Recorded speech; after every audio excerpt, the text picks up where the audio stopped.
Hello and welcome to Interpreting India. I'm Srinath Raghavan, and this is a podcast presented by Carnegie India. Every week, we bring to you voices from India and around the world as we unpack the role of technology, the economy, and foreign policy in shaping India's relationship with the world. In the light of the recent coronavirus outbreak, we are now recording and producing episodes of Interpreting India remotely. The world economy is poised at the edge of a major downturn, with the coronavirus bringing economic activity to a virtual standstill. China, however, is at the forefront of post-COVID recovery. Shops and restaurants are slowly opening up, and manufacturing plants have started coming back to production. Yet, the task of Chinese economic reset is hardly even begun. While business is still slow, millions of migrants have been left jobless with little solace from a threadbare social security net. Slowing exports and household consumption have also led to a fall in private investment in the country. So far, Beijing's attempts to stimulate the economy have at best been short-term moves. On the other hand, Beijing is locked in an almost 2-year-long trade war with the United States, a conflict that has only been made worse by the geopolitical fallout in the wake of the coronavirus pandemic. Over the decades, China has risen to become the second largest economy in the world, and its economic well-being and policy choices will have a significant bearing on the rise and fall of global markets. In this episode of Interpreting India, I'm joined by Professor Michael Pettis. We will be discussing the various facets of the Chinese economy, as well as Beijing's attempts to set itself on the path to economic recovery. I will also talk to him about the implications of difficult bilateral relations with Washington as far as China's economic future is concerned. Michael is a non-resident senior fellow at the Carnegie India Center for Global Policy. An expert on China's economy, he's professor of finance at Peking University's Guanghua School of Management, where he specializes in Chinese financial markets. Previously, Michael has also taught at the Tsinghua University's School of Economics and Management and Columbia University's Graduate School of Business. He's a member of the Institute of Latin American Studies' Advisory Board at Columbia University, as well as the Dean's Advisory Board at the School of Public and International Affairs. Michael's long career in finance includes working on Wall Street with JP Morgan, Bear Stearns, Credit Suisse, First Boston. He has also advised the governments of Mexico, Macedonia, and South Korea on various banking-related issues. Michael formerly served as a member of the board of directors of ABCCA Fund Management Company, a Sino-French joint venture based out of Shanghai. He is the author of many books, including The Great Rebalancing, Trade, Conflict, and the Perilous Road Ahead for the World Economy, which was published by Princeton University Press in 2030. Michael, welcome to Interpreting India. Delighted to have you with us today. Thank you very much. Michael, could you begin by giving us a sense of the state of play with the Chinese economy right now? We've been reading reports that there are sort of productive activity which is coming back on stream. Offices have started functioning. But at the same time, we do know that China is also experiencing a severe economic slowdown. In the recent work report presented by Premier Li Keqiang, the customary GDP growth target, which is usually announced, has been quietly dropped. There is obviously a lot of speculation about what this means in terms of how the Chinese leadership is looking at the economic challenge. So could you just get this started by giving us your sense of where do you think things stand really? I think it's very important that they drop the GDP growth target. At least I think it would be very important if that's truly what they did. I suspect that what actually happened is that they didn't drop the GDP growth target.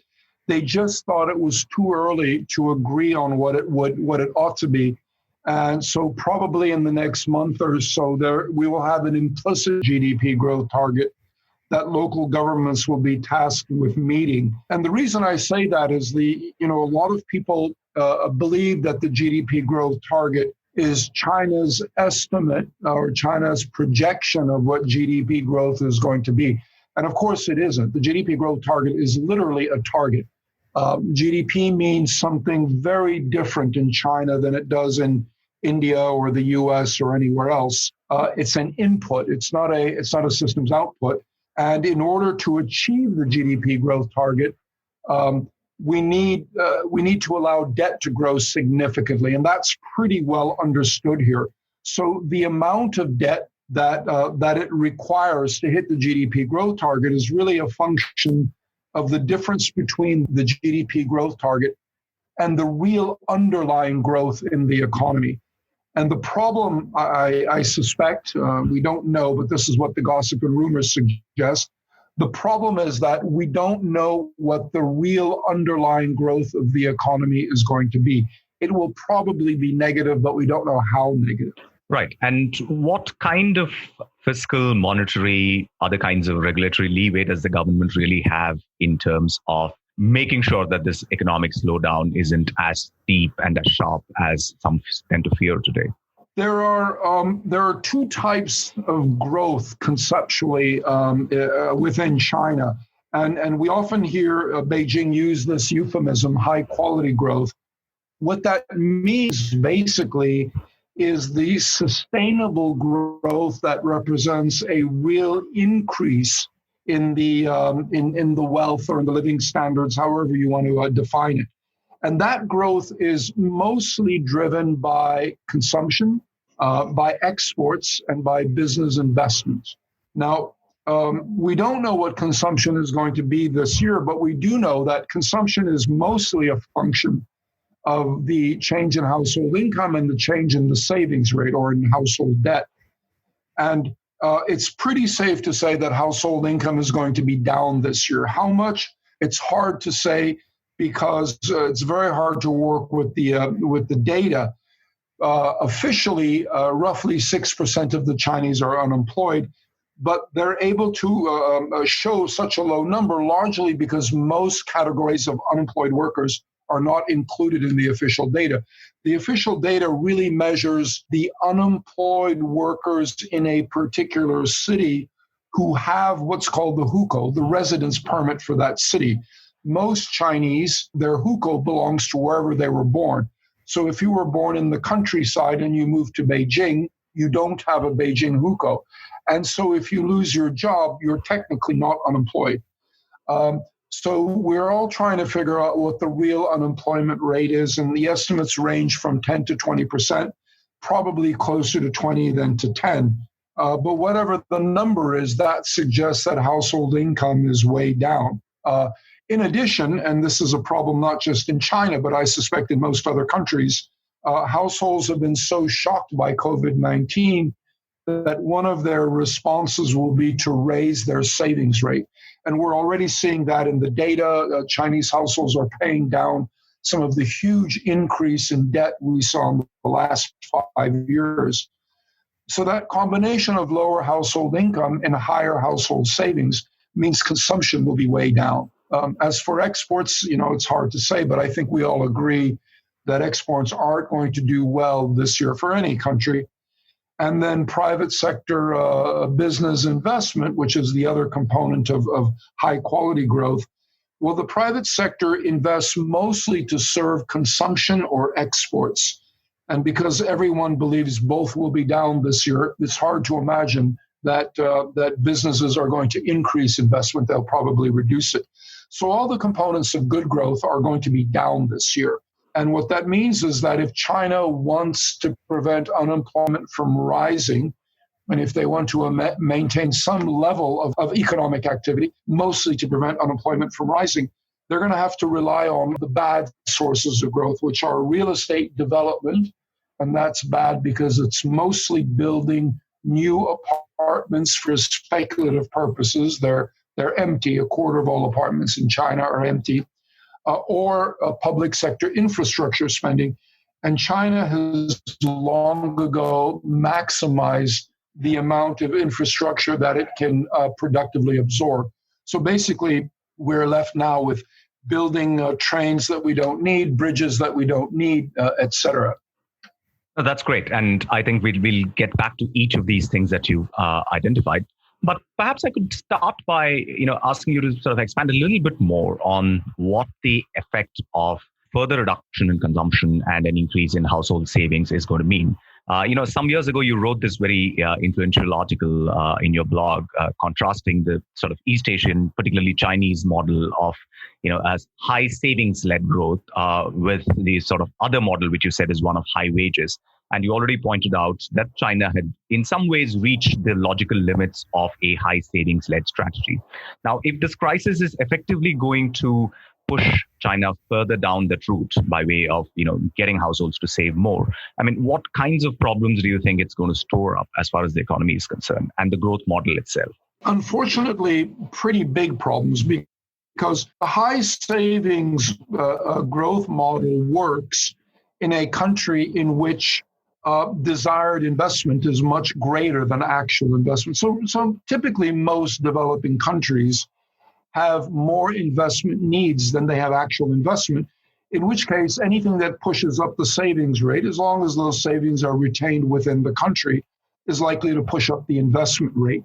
And the problem in China was that this was a great model in the 1980s and 1990s, because China, after 50 years of anti-Japanese war, civil war, and Maoism, was hugely underinvested in everything. And so this high savings growth model worked very well. The problem is, once you reach the point where your investment is equal more or less to your desired investment, in other words, once you've caught up to your infrastructure investment needs, then the question is, what pushes growth forward? In that case, in order for investment to be productive, you need consumption and exports to grow. And China is too big to rely on exports. So basically, you need consumption to grow. And the big problem in China, the reason why consumption is the lowest ever recorded in history and savings is the highest, which is the same statement, is not because Chinese people love to save. It's because the Chinese share of GDP in China is perhaps the lowest ever recorded in history. So if you produce $100 worth of goods and I pay you $80 or $90, you can consume a significant share of what you produce. If I only pay you $50, which is what happens in China, then you can consume a very low share of what you produce. And that's really been the big problem in China, basically since the late 90s, early 2000s. And Beijing recognized this. They recognized this at least by 2007. And they recognized that if you want to shift the locus of growth away from investment, which is not productive, towards consumption, you have to increase the household share of GDP, or you have to increase the willingness of households to take on debt. And in the last 5 or 6 years, we saw the latter, a huge increase in household debt. Chinese households actually have more debt now as a share of their income than American households do, which is pretty surprising for a developing country. But that's the problem. We've sort of maxed out the debt capacity to generate consumption growth. And now the Chinese are paying down their household debt. So the only way to get consumption to grow quickly would be through very large wealth transfers from local governments and local elites to ordinary Chinese households. Again, we've known this for at least a decade. It's just politically extremely difficult to do so. And as they were trying to do so, we got hit by COVID-19, which seems that the main impact of COVID-19 is not it's going to change the world as many people think. I think the main impact is it's accelerating many of the problems that were already problems that the world was facing, problems of income inequality, problems of rising debt, problems of trade tensions. All of those are being exacerbated within China too. And so we're now going to see at the end of this year, rather than see consumption rise as a share of total demand, it's going to decline as a share of total demand, which means you have to replace it with that much more non-productive investment. So debt in China, which has been growing way too rapidly for over a decade, is going to grow this year at 2 to 3 times the pace of previous years. And given that most of Chinese debt is going to be denominated in Chinese currency, I mean, how much of a challenge is that? I mean, there are obviously some comparisons maybe to be made with a country like Japan. I know they are not in the same economic level, so to speak. But what category of a challenge does burgeoning debt really pose to China? Well, most economists, if you ask them how much debt is too much debt, they really can't answer that. And if you ask them, what is the problem of having too much debt? Their answer will be, well, if you have too much debt, you might have a crisis, which is a very circular answer. And by the way, it's incorrect because some countries have had crises, but many countries that have been perceived as having too much debt have not had crises. And what they've had instead is very long periods of stagnation, of very, very low growth as they work through the debt. There is tons of historical evidence that suggests that countries that have too much debt, however we define that, and we can have big arguments about how to define it, but certainly China has too much debt by any definition. They have always subsequently seen a sharp reduction in growth, and that can occur in two different ways. One way is you can call it the American way, which is what happened in the US in the early 1930s. You had a debt crisis which forced a dramatic rebalancing of the economy. Or you can have it the Japanese way. Japan never had a debt crisis, but what they did was they rebalanced the economy over a 20 or 30-year period, which in the end was much more painful economically in the long term, but in the short term was much less painful. So which is China likely to have? Well, I've argued for years that China is very unlikely to have a debt crisis because a debt crisis is really a balance sheet problem. It's an asset liability mismanagement problem. And China, on paper, looks like it has a terrible balance sheet problem. But in fact, as long as the banking system is closed and controlled by the regulators can force a restructuring of the liabilities anytime they want. So you are very unlikely, in my opinion, to have a banking crisis in China. We're more likely to follow the Japanese model of a long, painful adjustment. Right. The other point that you were making about, falling consumption, there is some literature which suggests that part of the reason why Chinese household savings have been so high, despite periods of sustained growth, is the absence of enough public provision of social service goods, so to speak. And that in some ways incentivizes households to save more.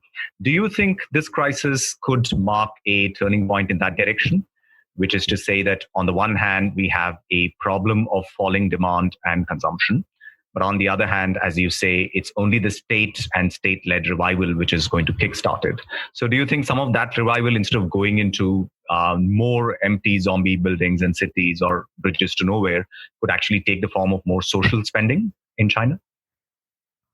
Yes, I think there is widespread recognition, and certainly the World Bank has been pushing this for a long time, that China should strengthen the social safety net. But there are, I would say, two problems. Because, of course, if you strengthen the social safety net, basically households are wealthier because they don't have to pay for medical costs or they don't have to save for unemployment, et cetera. But there are two problems with this. One is the problem of how it's funded. And there we run into the second problem, because basically, if I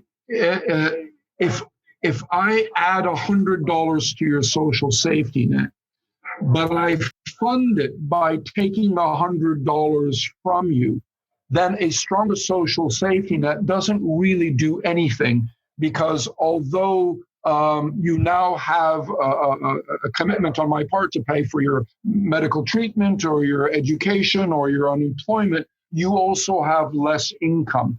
And for many years, effectively, that's what happened, because they strengthened the social safety net by borrowing from the banks, and the banks borrowed from households at extremely negative real interest rates. So basically, once you jump through all the hoops, you saw that households were paying for the strengthening of the social safety net in the form of a hidden tax on their savings. And so for many years, the social safety net was getting better, but the consumption share of GDP wasn't going up. And I think it's quite obvious. If you ask households to pay for a stronger social safety net, then you're not really increasing their income. You're just taking it out of one pocket and putting it in another.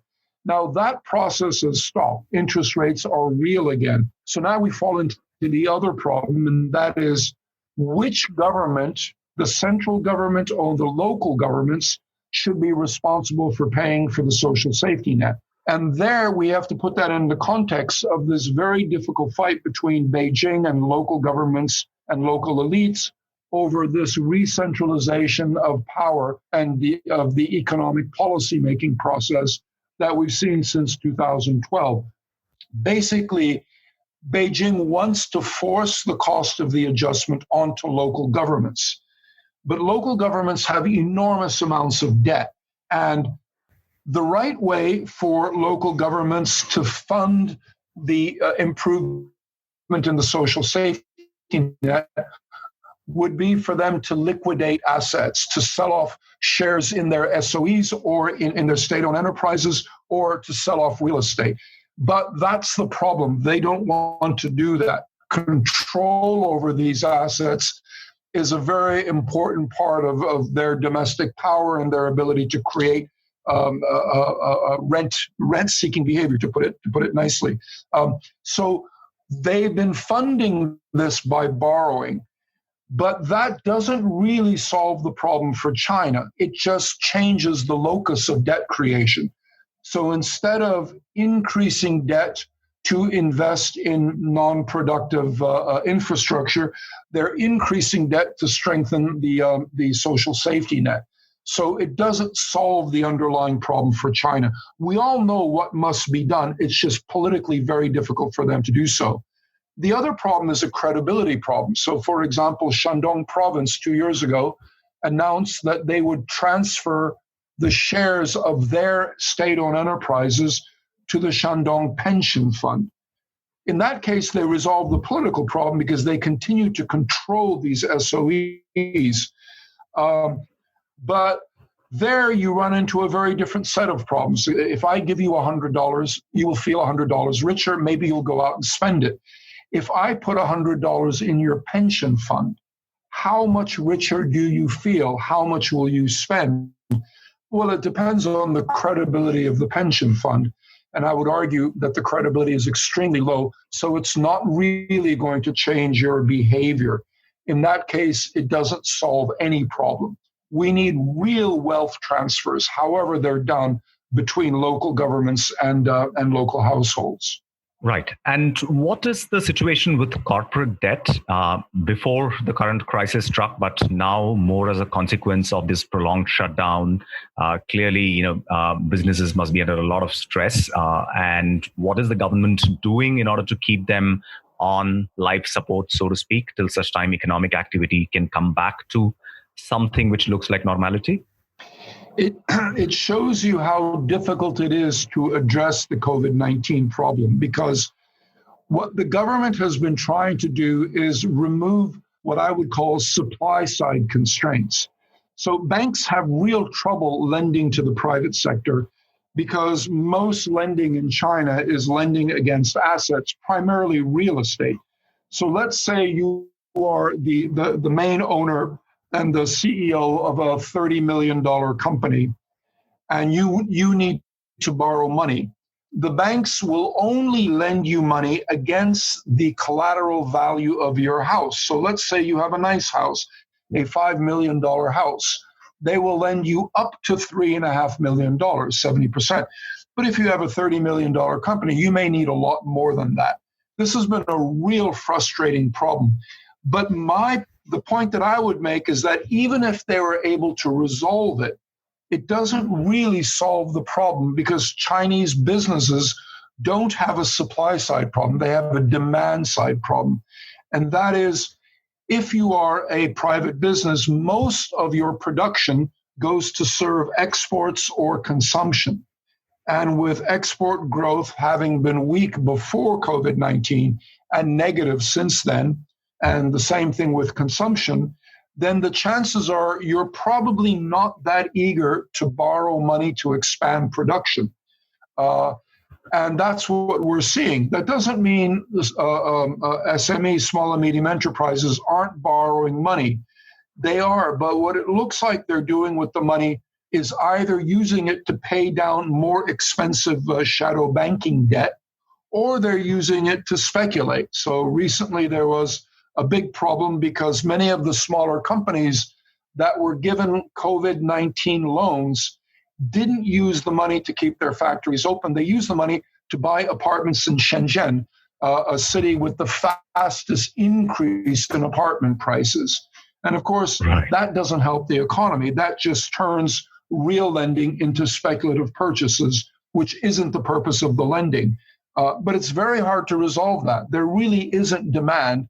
So you can give private sector companies all the credit they could possibly want. But unless they use that credit to expand production, it's not going to have a demand impact. That's right. But has the Chinese government intervened in the financial markets, say, to get, especially the shadow banking sector, to exercise, say, more forbearance about repayment of loans? We've seen some of those kinds of measures being taken by the central bank here in India. I was wondering what's happening in China. In China, too, they're making it more difficult to put a company into default. They're requiring companies, certain larger companies, to continue paying their workers, even if production is much lower, et cetera. Again, it's the right step to take. I think anything that can transfer income to households will reduce the amount of damage caused by the collapse in demand through COVID-19. The question here in China is really, are you getting relief to the right people, to the right groups? And as I said, you really have to boost demand. Keeping companies open doesn't really solve the problem. It's better than nothing. But the problem is that those companies are not able to sell because there's no demand. And we can postpone the problem by creating liquidity for smaller companies, but we're not really solving the fundamental problem. What about the external sector? You mentioned that even before the current crisis, there was, a problem in a sense of a slowdown of external demand. The US-China, trade sort of friction has been on for a couple of years now.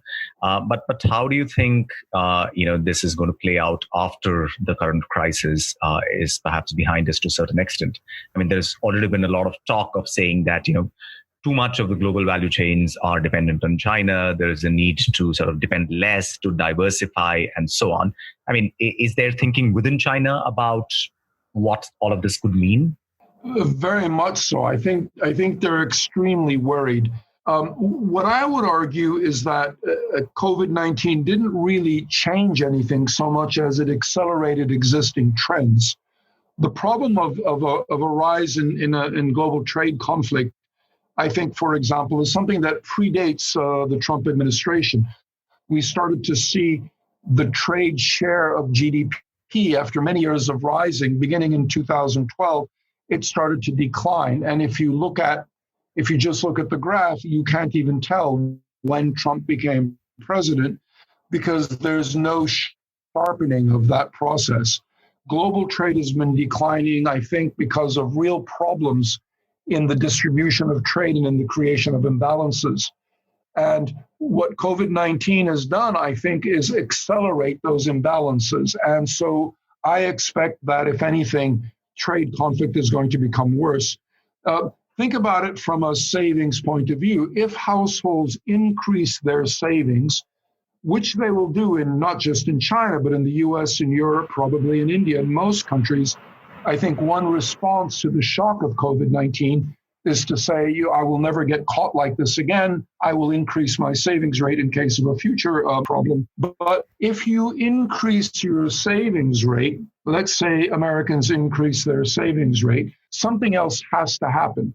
Either the American current account deficit has to contract, or American investment has to go up, and private sector investment won't go up, it'll go down.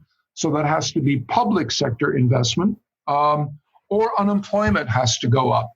From China's point of view, they have the same problems, except that for them, it's either the current account surplus must go up or investment, public sector investment must go up or unemployment must go up. So basically what you're showing is that in the US, they need the current account deficit to contract or else it puts upward pressure on unemployment. And in China, they need the current account surplus to expand or else it puts upward pressure on employment. And you don't get both. You get one or the other. So basically, the impact of COVID-19 is to worsen the impact of the imbalances between surplus and deficit countries, where surplus countries urgently need the surplus to go up and deficit countries urgently need the deficit to go down. And of course, that's impossible. So the way we're going to resolve that is through trade conflict. Right. And what implications does this have also for China's sort of financial integration with the rest of the global economy? Because one of the things which this crisis has reaffirmed, if we needed any other reminder, is the centrality of the US dollar. I mean, just the manner in which the Fed has extended, various kinds of lines of credit to other economies, including to some emerging economies, and then in order to stabilize, the dollar markets worldwide, literally. Has been quite phenomenal. And the Chinese, have been talking for years about, pushing out their renminbi, internationalizing it. But obviously they have concerns about opening up their capital account in ways that will allow them to do this properly. But where do you think Chinese thinking on this dimension is going to go? Because at the end of the day, as you're saying, their relationship with the United States in terms of this integration has reached a certain kind of point of tension, which is going to be absolutely difficult to resolve. Yes. Now, I've been arguing for years that this talk about the end of dollar dominance to be replaced by renminbi dominance, or even renminbi playing an important role, was always nonsense. It was based on a misunderstanding of the reserve role of a currency. In fact, I've argued that there's a tremendous cost to having the dominant reserve currency. It's not an exorbitant privilege, it's an exorbitant burden. And the world will continue using the dollar, not because the US has more aircraft carriers. That's always been nonsense. The world will use the dollar because basically the imbalance between the demand for savings and the supply of savings gets resolved by dumping effectively excess savings in the US markets. If you want your currency to be the dominant global reserve and trade currency, it's very simple. You have to be willing to absorb the huge amount of excess savings in the world. And China refuses to. On the contrary, China is an exporter of excess savings. It has way too much domestic savings. So the only thing that will reduce the role of the dollar as the dominant reserve currency, and you're absolutely right, the role has increased in recent years. It hasn't reduced. Is if the U.S. itself decides to put impediments in the ability of foreigners to dump excess savings in the U.S. markets, which I think in 3 or 4 years the U.S. will start to do. I think there is a growing recognition of that. Now, China is in a very strange position in terms of capital controls, because as long as the Chinese banking system is closed, they can protect themselves from the likelihood of a financial crisis, as I explained earlier. But China has a very different constraint. If you really want to expand public sector spending, that has to be accommodated by an expansion in the domestic money supply. The problem in China is that it's the so-called impossible trinity. If you have an open capital account, you can either peg your currency or you can control the domestic money supply. You can't do both. Now, China doesn't have a completely open capital account, but it's pretty porous. And right now they are putting no restrictions on foreign portfolio inflows. They urgently need it. They don't peg the currency, but they have sort of a dirty peg. So as a result, they can't control the domestic money supply. They have sort of a dirty control. They can control it within some constraints. And if you want the money supply in China to grow rapidly, without causing massive dislocations in the domestic financial system, you need reserves to grow. So when people compare China today with China in 2009, 2010, that's the part they're missing. Everyone has been surprised by how reticent China has been in expanding the money supply and lowering interest rates. And I would say we shouldn't be surprised at all. In the 3 years after the 2008 crisis, Chinese reserves grew by 16% a year. And under those conditions, the money supply also had to grow very rapidly. And that accommodated the enormous expansion in debt, which itself accommodated that huge fiscal spending. But today, reserves are flat. They've been flat since the end of 2016. That means China cannot accommodate monetarily a huge increase in fiscal expansion and a huge increase in debt. They need to grow their reserves, and they have a current account surplus, so that means money is coming into China, but flight capital is greater than the current account surplus. So that means reserves should decline, and the only way to keep reserves from declining is to encourage foreign portfolio inflows, which China has been doing. So they need money to come into China as rapidly as possible in order to allow them to lower interest rates. You'll notice that while the rest of the world lowered interest rates by 1.5 to 2 percentage points, China lowered it by basically 0.2%. And again, people are surprised by that, but they shouldn't be. China cannot lower its interest rates as long as it continues to peg the currency and it wants capital inflows into the country. And that's the big constraint they face. And honestly, I don't know how they resolve that. They need fiscal expansion. They need it to be funded by debt, but it's very difficult for them to accommodate a significant increase in debt unless reserves grow, and reserves aren't really growing. So something has to break, and we'll see what that is.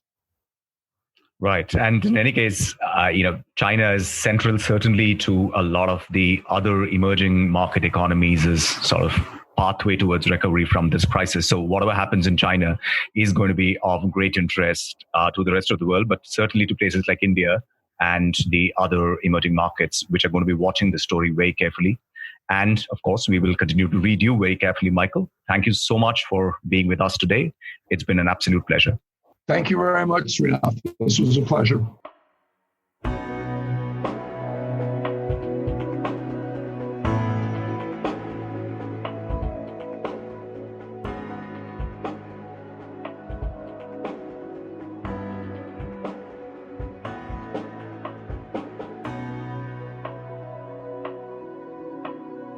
Thank you for listening to this episode of Interpreting India.